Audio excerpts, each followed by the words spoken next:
Hello everyone. Welcome to your new side quest, Life Decisions, specifically who decided your life. I am Derek. And I am Zach.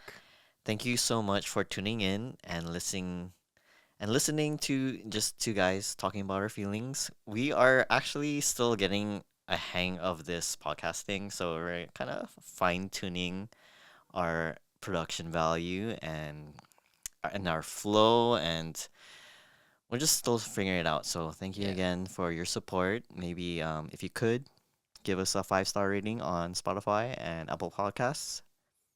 And So then on YouTube, be sure to like and subscribe to our channel. there's this quote that I read from this book called Think Like a Monk by Jay Shetty that stated, "We are not who we think we are. We are who we think what others think we are." And that really hit home for me because, like, to be honest, I feel like all my life I've been just basing my decisions based on what I think others think I should do and the influence and opinions of others.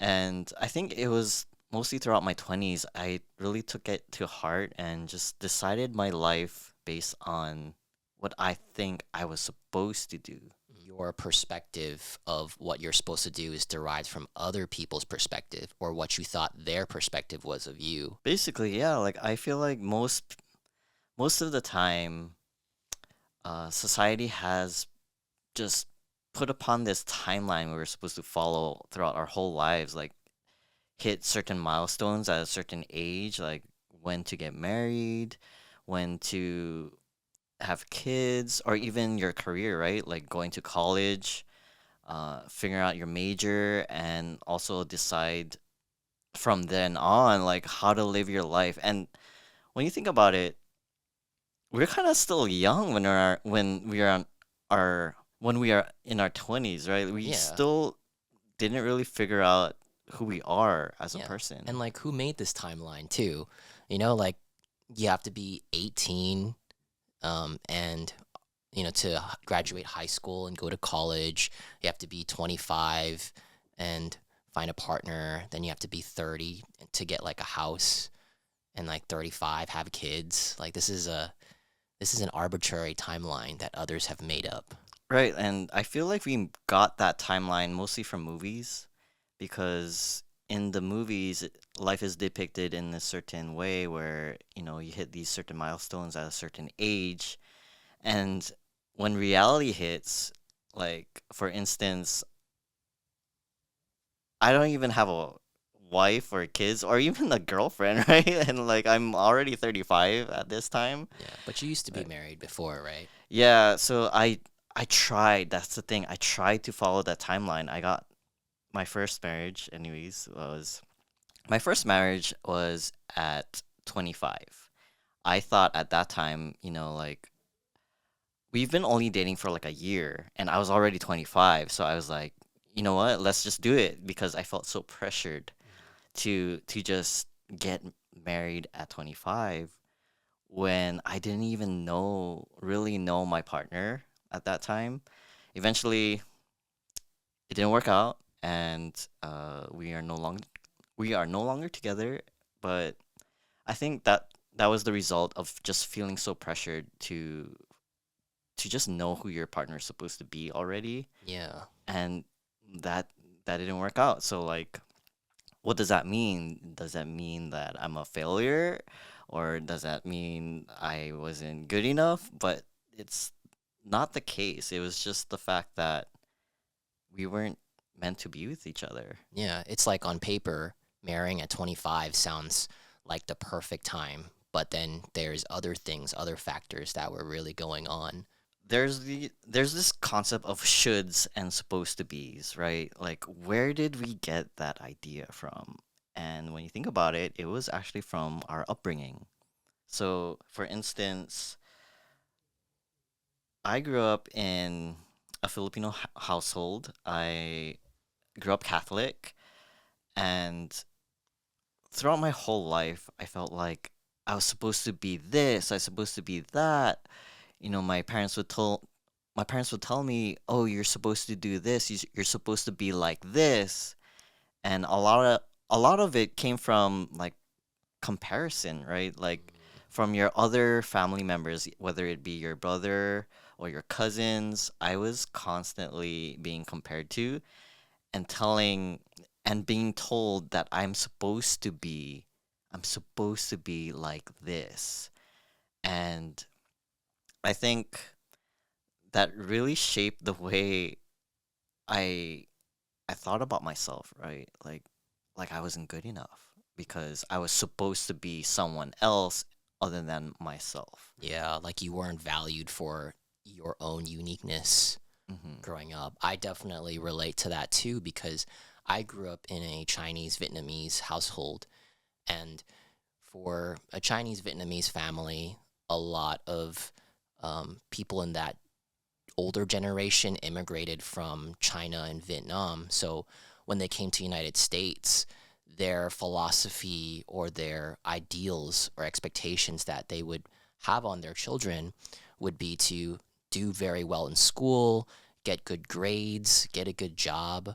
And so growing up for me, there was also a lot of comparison. And, like what that would look like is telling me like, oh, you should be like your cousin, get good grades so that you could get like a office job, and that would be the safe route. And that would also come with like what you said, comparison too. So I definitely grew up with that kind of influence, and that has kind of created some negative beliefs or other kind of habits. Shining light upon the concept of the safest route, like kind of expanding on that. If you, growing up with immigrant Filipino parents, when you are basically of Filipino descent, they expect you to either be a nurse or an engineer, Yeah, right? And that's I'm pretty common. right, and like I never wanted to be like that. I never wanted to be a nurse. I didn't want to wipe no ass.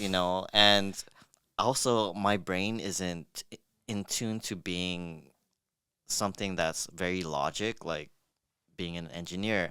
But funny thing is that when I entered college, I actually did pre-engineering because I didn't know who the fuck I wanted to be because I was so in this idea of like I'm supposed to be someone else, right? And I didn't know who I was. That's why I defaulted to the whole like stereotypical I'm gonna be an engineer Yeah, in college or like as a career. because that's the safe route. That's what everybody else went into. Right, that's the safe route, whatever that means, because at any point in time you could lose your job. Hmm. Like it's not all careers are safe. It's maybe stable, but like I rather go into something that I'm really interested in versus something that's safe, right? Yeah. Because I would feel like if I haven't gone into like a major that I wasn't really interested in and I ended up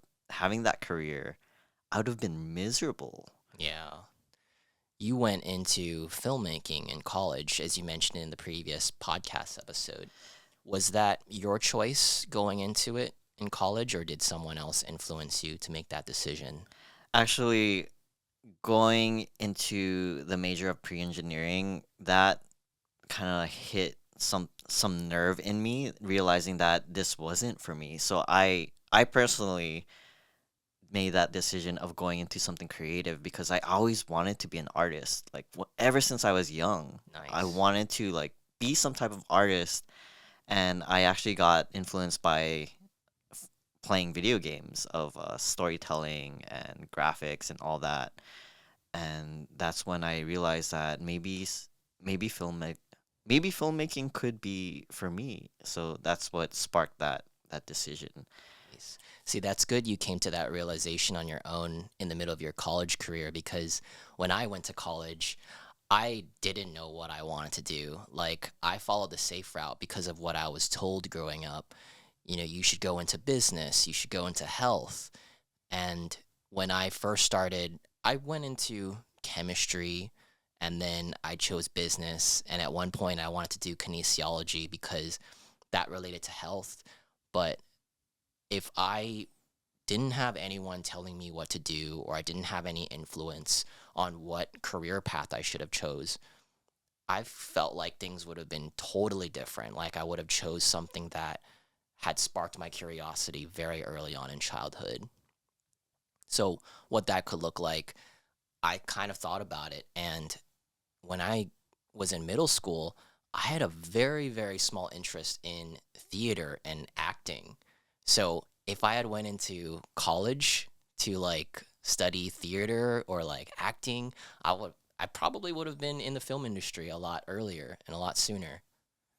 Yeah, I feel like that's why it's so difficult to expect someone young, like pre-20s to expect that they know what to do, what they want to do versus like letting them just explore, right? Out of their curiosity, just take whatever classes that interest them and then kind of figure out from there.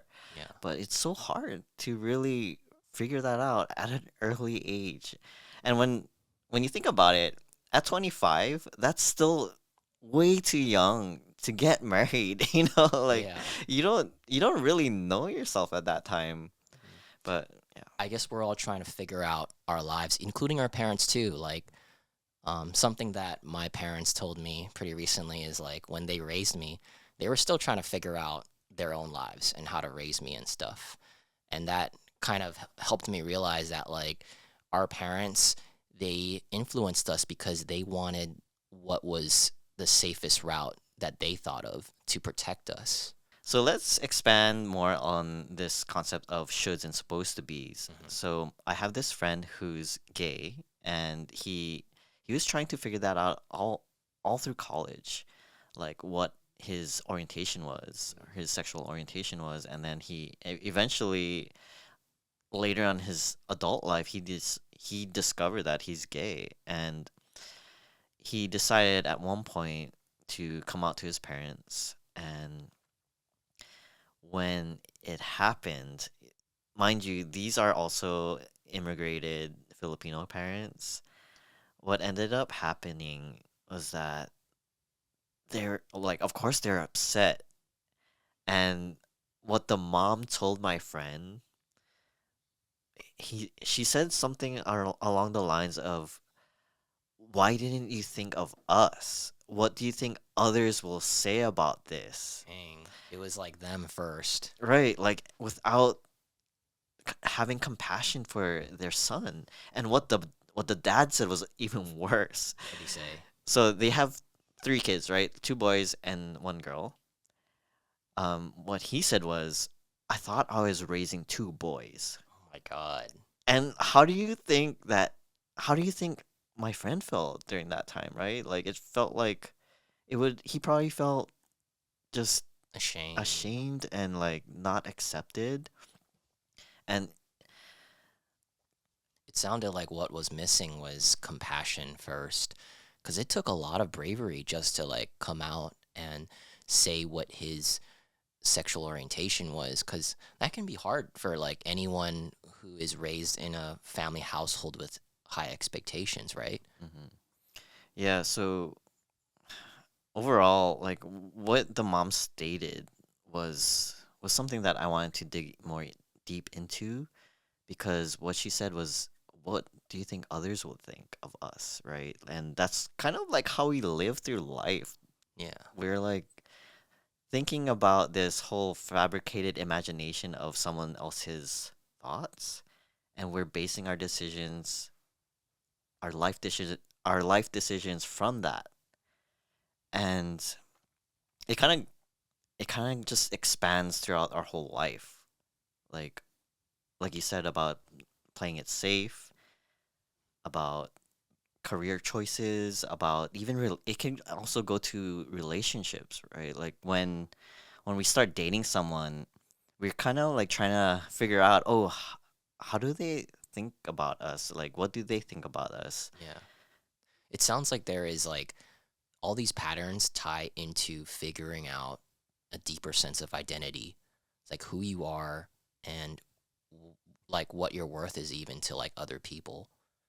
Mhm. Like I definitely felt like the story you shared about your friend is a good example of um like having something about you that isn't supposed to have any expectation like whatsoever, but it's not accepted by like other people.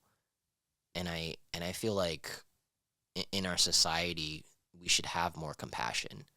We should have other people that like come from a place of understanding, because compassion, like, okay, when you first think about like comparison and criticism, those things are like it's kind of like it feels inherited in our families, but what's actually opposite of that is compassion. Like compassion is like it's so key to really like understanding what other people want, what how other people want to live their lives, what decisions they want to make.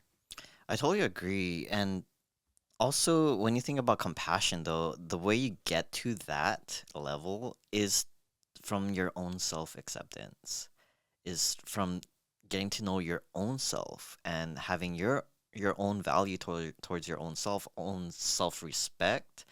You know, like I don't think a lot of people go through that journey of figuring that out because they were told by so many people of who to be. Yeah. Like why do we care about other people's opinions so much?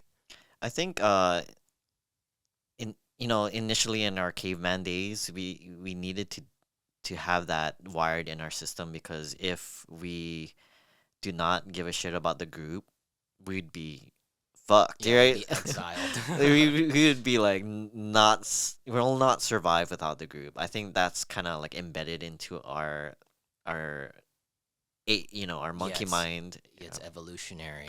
But like at this point in time, of course, I feel like opinions do matter in terms of maybe, if you're going to try to get a promotion or if you're like starting a business and you're trying to create this image of your business that shows value to others or what you can put out or give back to the community, stuff like that, okay, yeah, that totally is valid. But in terms of other things like, your own life, like deciding your own self-worth and, your career choices, I feel like we should try to really get to that level of compassion by going through our own self journey, our self-growth journey. And coming to accept ourselves. Hmm. So when you think about it, if you're totally solid in yourself, you're totally grounded of like who you are, who you want to be, what you value, you're probably not going to give a shit about what other people think. Not in terms of like trying to be a snob or Yeah, anything. like it's okay to care about others' opinions just a little bit, but if it like affects your life to the point where like you you just like you just don't know what to do with your life, or your self-esteem is based on what other people think, then yeah, it's time to like reevaluate what you truly want.